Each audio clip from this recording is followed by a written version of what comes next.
I have looked at multiple styles of rock magazines and different music magazines and have learnt their conventions to the genre of rock and also to the magazine industry. My masthead is developing conventions of the rock genre and the magazine industry, as my masthead is circular, which is different to most magazines in which choose to have their masthead rectangular across the top of the front cover. It's placed in the left-hand top corner of my page, which is conventional of the magazine industry. Because my masthead is circular, it is developing conventions in the magazine industry and in the rock genre. However, the fact that the magazine is called Rampage is very conventional to the genre of rock, as the rock genre is known to be quite a loud, uncontrollable and messy genre. I've also placed the rock symbol in my masthead, which is shown in key rock genre magazines such as Kerrang and Mojo, around the outside of my record, which is very conventional to rock, and further using a record shows that not only will the magazine feature new rock music, but also older, more classic rock music. My masthead is also conventional to the magazine industry, as it is placed in the left-hand top corner, and this is where all magazines place their masthead, so that it is easily seen on shelves and it stands out. This is a primary convention used by such magazines as Mojo, Clash, Record Collector, The Wire, and so on. The masthead has also been anchored by the main image, in which shows that the magazine is popular and well known and has a good place in the magazine industry. My images are very conventional to the genre of rock and the magazine industry. Using a medium close-up for the front cover can easily show this, as many magazines such as Mojo, Billboard, and Q use medium close-ups on their front cover to get performance, mise-en-scène, and direct address across. My images further develop the genre of rock, as the artists are using mise-en-scène to get the genre of rock across. By using the prop of an electric guitar in the main image for the front cover, this can show that the artists play loud music, conventional to the genre of rock. The artists are also dressed in full black and have piercings, which is very conventional to the genre of rock, as it is known to be quite a dark type of music. The artists are further being conventional to the genre of rock by their performance in the image, such as the boy sticking out his tongue and holding his hand up, making a rock symbol. This is conventional to performance within rock magazine images. My inspiration was from the rock magazine Kerrang, in which many of the artists on the front page use intimidating or joking around faces. The artists are both further making a direct address, which is conventional to the magazine industry and makes the audience feel as though they are connecting with the artist. I've also used a boost on my front cover, which is a primary convention for magazines, especially in Kerrang and Mojo. My boost offers an exclusive chance to win free tickets to the 2000 Trees Festival, a small festival for rock lovers. Therefore, this is a convention to the genre of rock. Further, it is conventional to the magazine industry, as most magazines use a boost to entice readers further. It's also conventional for a boost due to the language it uses within it, such as exclusive and free, used in a lot of Kerrang's boosts. This is conventional to the magazine industry, as many magazines use buzzwords like these in order to entice readers more. My front cover further develops conventions to the genre of rock and the magazine industry by using a footer, in which features extra cover lines such as 200 new gigs added and 6 new must-read reviews. The footer isn't particularly used within the rock genre of magazines, however many music magazines do use this. Further, the footer has a ripped and torn look to it, so that it can look a little messier and develop conventions. My cover lines are very conventional to the magazine industry, using the artist who is featuring the page in bigger and bolder writing to entice the reader, and adding extra information on the cover lines also to entice the reader, as now they would want to read the page. My main cover line is also conventional to the magazine industry, as it is placed across the artist's stomach/chest. and stands out on the page by using brighter colours, but also ties in with the magazine's house style. My cover line is also conventional, as it is used a bigger, bolder text for the name of the artist and smaller writing in which still stands out from the extra information of the feature. My house style is very conventional to the genre of rock, as it is both dark, using colours such as dark blue and grey, however also uses bright colours to stand out, using colours such as red, yellow and white. This convention is shown in such music magazines as Q, NME and the Rolling Stone. The fonts I have used on the front cover are all very consistent, which is conventional to the magazine industry, and the fact that I have used sans serif font throughout the magazine shows that it is quite a modern magazine and attracts a younger audience. Consistent sans serif font, size and colour is shown as a convention on Mojo, Rolling Stone and Kerrang! Next to my barcode is also the magazine's website and masthead. I have placed the magazine issue and date of publish and how much the magazine costs next to the barcode. This is conventional of the magazine industry, as readers like to know the price of a magazine and where they can find more. The layout of my contents page is both developing and using the conventions of the magazine industry, as the main image for the page is on the right-hand side of the page, as this might entice the reader more. The main image on the contents page is shown like this conventionally by Q. However, most music magazines such as Kerrang! And NME put their main image to the left of the page so that the contents are easily seen. My magazine further develops conventions by using a skull for the O in the title of the contents page. This is conventional by using of the genre of rock, as skulls is an icon of death, and the genre of rock is dark and deadly. I'm developing the convention by placing it in my title rather than just featuring it on the page in which has been shown by Kerrang! I have also placed an editor's letter on the contents page, written in informal language in order for the audience to feel friendly with the editor and part of the magazine. This is conventional of the magazine industry, especially in Kerrang!, a major rock magazine. Furthermore, I put a photo of the editor to make the audience feel closer to them.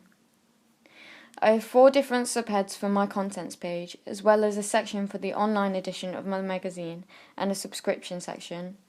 My subheads are news, features, reviews and gigs. This is conventional to both the magazine industry as well as the rock genre, as many magazines split their contents into sections in order to make the magazine more organised and easier to read.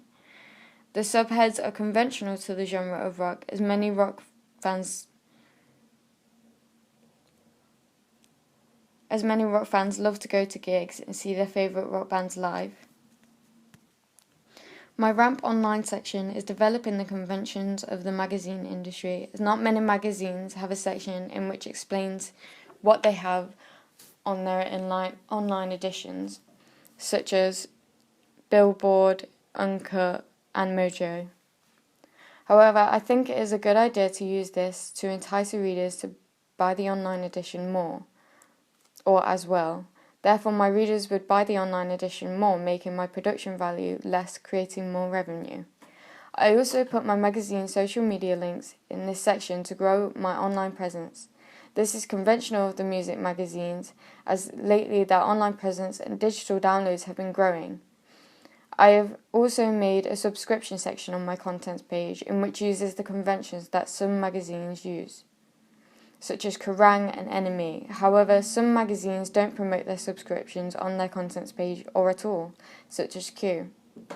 My stories and extra information for my features within my magazine are developing conventions of the music magazine industry, as many music magazines such as NME and Q list their pages individually and make their features much bolder compared to the extra information.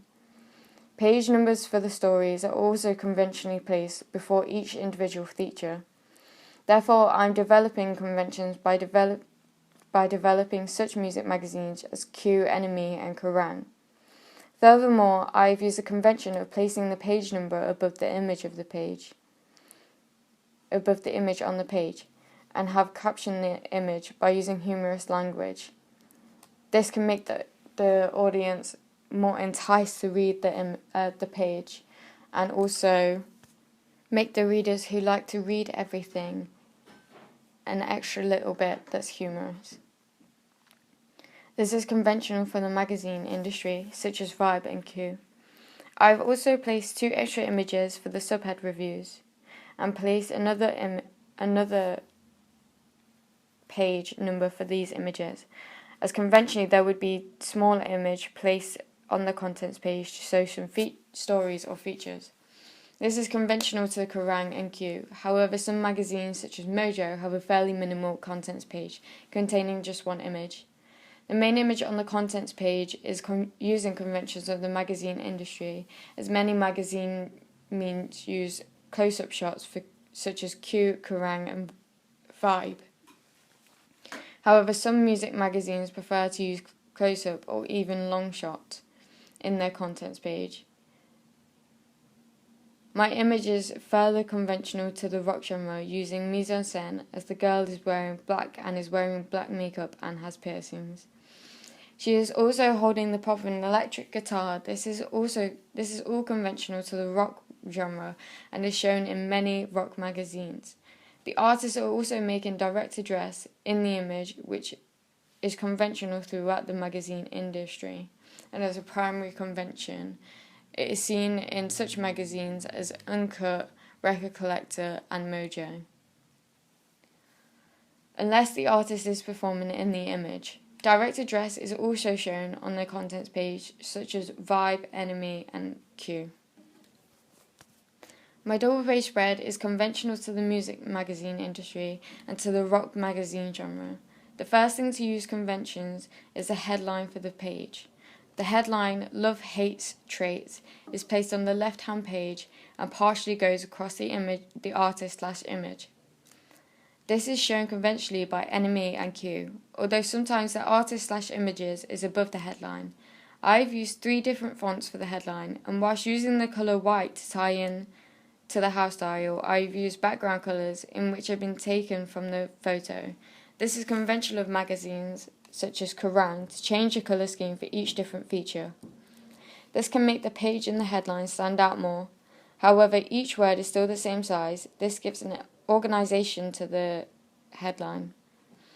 I've used ripped, torn and distorted/eroded effects for the typography headline. This is conventional to the genre of rock on double page spreads, shown in such magazines as Kerrang and Mayhem. My lead is conventional to the music magazine industry, as many leads are just larger than the body text and is normally just below the headline. This is shown in Kerrang, Enemy and Mayhem. The pull quote I have used being anchored by the image, it's all because of the fans, is in a colour also pulled from the image that has been taken and also used in the body text used on the page. It is used to entice the reader. Many music magazines use pull quotes throughout their magazines, such as Kerrang, Enemy and Mojo. I have only used 1 column of body text on the right side of the double page spread, as my article would only be small and extra could be found on the digital edition. Some music magazines like Mojo also use this as a convention, however most music magazines have 2 or even 3 columns on their double page spread. Therefore, I am developing conventions by only using 1 column of body text. I have used a drop cap for my first question on the page. This is conventional to the music magazine industry, and most magazines use this, including Q, Enemy, Kerrang and Mojo. I have also followed the convention of writing in the font size of around 10 for the body text and using black for its colour. This is also shown in most music magazines. However, I've used a different colour for my questions and a drop cap. This is shown in Mayhem magazine. My body text also wraps around the main image in order for the image to stand out a bit more. My main image is very conventional to the music magazine industry and also to the genre of rock. This is shown by the mise-en-scène of the image. The image is a long shot, in which is conventional to the magazine industry, as the double page spreads may use long shots. This is shown by Kerrang and Mayhem magazine. Both of the artists are wearing full black and are both holding props such as electric guitars and as well as drumsticks and the speakers. However, the main aspect that is conventional to the genre of rock is the performance of the artist, such as the boy, who is making an angry face as though he is screaming, which can also very much tie in with the type of music they make. Both of the artists are making direct address with the camera/audience. This is conventional to the magazine industry, shown in magazines such as Kerrang and NME. The image is also using a low angle, in which makes the artist look more dominant and it makes the artist look superior. It also makes them look a bit scary and mean, which is shown in such magazines as Kerrang and NME conventionally.